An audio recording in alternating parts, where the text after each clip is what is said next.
Friends, आज मैं आपको ऐसा ग्रोथ बूस्टर खाद बताने वाली हूँ जो कि आप मानसून सीजन में अपने प्लांट को देते हैं तो न केवल प्लांट की ग्रोथ होगी बल्कि साथ ही पत्तियों में बहुत ज़्यादा चमक रहेगी और प्लांट में जो कलियाँ गिरने की समस्या होती है वो नहीं होगी।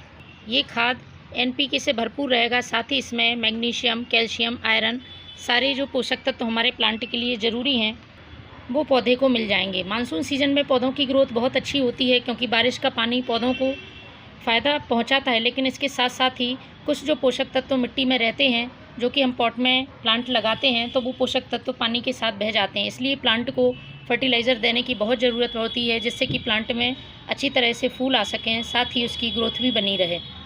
तो आप ये फर्टिलाइज़र अपने हिबिस्कस प्लांट में, रोज़ प्लांट में, अपराजिता में, सारे फूल वाले पौधों में, फल वाले पौधों में दे सकते हैं।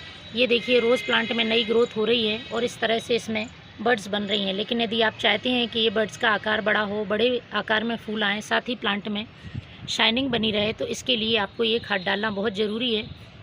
क्योंकि यदि पोषक तत्वों की कमी हो जाती है तो प्लांट में यदि फूल भी आते हैं तो उनका आकार छोटा रह जाता है, बड़ा नहीं हो पाता है।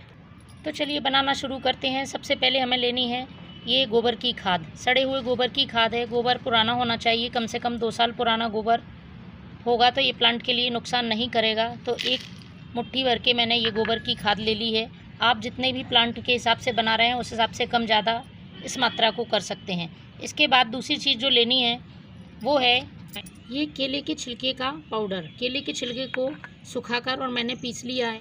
तो यदि आपके पास सूखे हुए नहीं हैं तो उसकी जगह पर फिर आप प्याज के छिलके डाल सकते हैं, क्योंकि इसमें बहुत अच्छी मात्रा में पोटेशियम पाया जाता है और ये पोटेशियम रिच छिलके प्याज के छिलके भी होते हैं, तो आप उसकी जगह इसको यूज़ कर लें। मैंने ये केले के छिलके का पाउडर लिया है। सूखे हुए केले के छिलकों को अच्छी तरह से पीस लिया है। तो इसको भी मैं 2 चम्मच केले के छिलके के पाउडर को डाल दूँगी। इसके बाद हमें जो तीसरी चीज़ लेनी है वो है ये 1 चम्मच दालचीनी पाउडर। दालचीनी powder anti fungal, anti bacterial का काम करती है।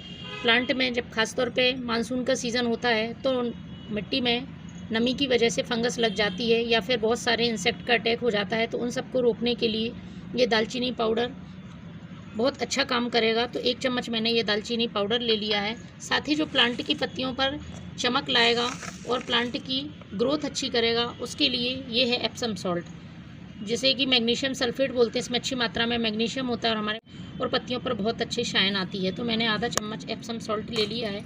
ये हमारा पूरा ग्रोथ बूस्टर खाद है। प्लांट की जड़ों में आपको इसको डाल देना है। जड़ें बहुत मजबूत होंगी और प्लांट में बहुत ही अच्छी मात्रा में फूल आएंगे। तो आपके प्लांट में यदि फूल नहीं आ रहे हैं, पत्तियों का कलर पीला पड़ रहा है, साथ ही प्लांट की ग्रोथ रुक गई है, तो आप इसका इस्तेमाल कर सकते हैं। या भी किसी तरह की मिट्टी में फंगस लग गई है तो दालचीनी पाउडर उस फंगस को ख़त्म करने का काम करेगा। तो चलिए इसको हम डालना कैसे है वो मैं बताती हूँ।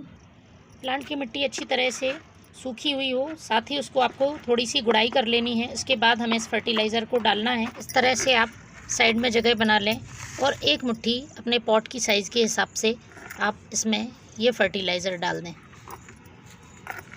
महीने में 1 बार भी यदि फ्रेंड्स आप इस फर्टिलाइज़र को डालते हैं तो प्लांट की सारी ज़रूरतें पूरी होंगी और आपका प्लांट बहुत अच्छी ग्रोथ करेगा। Thank you.